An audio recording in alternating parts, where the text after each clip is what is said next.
Bienvenue à vous, mes chères vierges, dans votre guidance du mois de mai. Ce mois-ci, je vous propose une guidance autour d'un thème central, l'abondance financière. Pourquoi ce thème? Parce qu'il touche à la fois nos conditionnements, nos peurs profondes, notre valeur personnelle et notre rapport au monde. La loi de l'attraction nous enseigne que ce que nous attirons dans la matière est toujours le reflet de notre état intérieur. Autrement dit, l'univers ne vous donne pas ce que vous demandez, il vous donne ce que vous vibrez.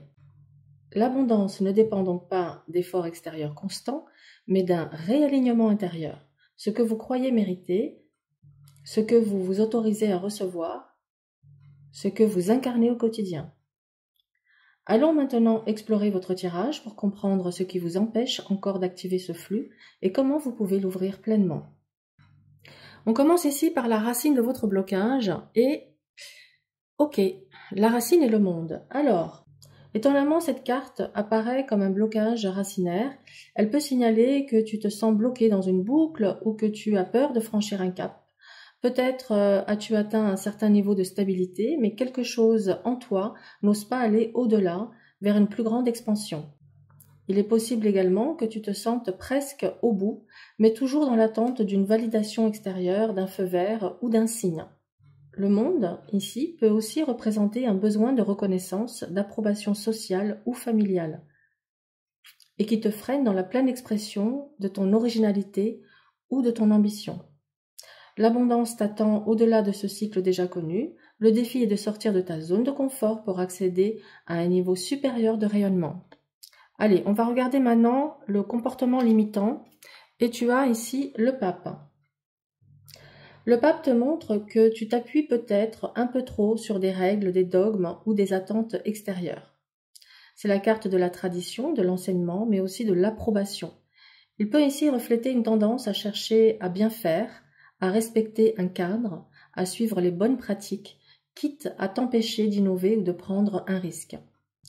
Il peut aussi s'agir d'un discours intérieur rigide, qui te juge, qui te rappelle à l'ordre ou qui te culpabilise dès que tu oses sortir du cadre. Tu as peut-être appris qu'on ne peut pas gagner de l'argent facilement ou que la réussite vient seulement après des sacrifices. Allez, on va aller voir la clé pour activer ton abondance et tu as l'amoureux. Pour sortir de cette dynamique, l'amoureux t'invite à faire un choix du cœur. Il faut aussi choisir entre ce que tu as cru devoir faire et ce que tu aimerais vraiment faire. Cette carte te parle de liberté intérieure, suivre ton désir, ton élan, ton plaisir. Il y a peut-être une voie, une envie, une activité que tu repousses par peur de l'instabilité ou du jugement. Pourtant, c'est là que réside ta vraie vibration d'abondance. Ce mois-ci, l'appel est de lâcher le mental critique et de revenir au cœur.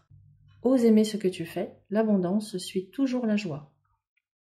Et maintenant, on va aller voir la direction à suivre. Ah, tu as le soleil. Le soleil, il vient confirmer tout cela de manière éclatante. Il te dit « rayonne, exprime-toi, montre-toi tel que tu es ». C'est une carte de succès, de visibilité, de relations harmonieuses, d'énergie généreuse. Elle t'invite à collaborer, à t'ouvrir aux autres, à briller sans peur de déranger. L'abondance financière viendra par le partage, la communication claire, la lumière que tu oses apporter. Il est temps de croire profondément en ta valeur et de la montrer sans masque ni fausse humilité. Alors, le mantra du mois que tu peux dire à voix haute tous les jours pendant 21 jours consécutifs est le suivant. Je suis libre de choisir ce qui m'épanouit. Mon rayonnement attire l'abondance naturellement. Alors, voici le rituel d'ouverture à l'abondance que tu peux faire ce mois-ci, à faire de préférence le matin ou en journée. Alors, prends 2 feuilles. Sur la première, écris ce que je crois devoir faire. Sur la seconde, ce que j'ai vraiment envie de faire. Médite quelques minutes sur la vibration de chaque feuille. Ressens laquelle t'alourdit et laquelle t'ouvre. Alors, brûle doucement la première ou déchire-la si tu ne peux pas allumer un feu. Garde la seconde dans un carnet ou sous ton oreiller durant 7 jours. Et chaque matin, relis-la à voix haute et termine par « Je choisis la voie du cœur, je m'ouvre à une abondance vraie et alignée ». Voilà mes chères vierges, l'univers te tend la main ce mois-ci pour que tu oses être toi, sans filtre, sans attente, sans compromis.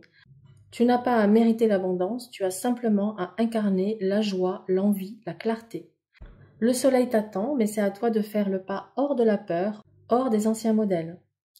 Si tu sens qu'un héritage familial ou karmique te retient encore, n'hésite pas à explorer mon accompagnement de libération des nœuds karmiques. Il peut t'aider à franchir ce seuil avec confiance. Prends soin de ton feu intérieur et à très vite pour une prochaine guidance.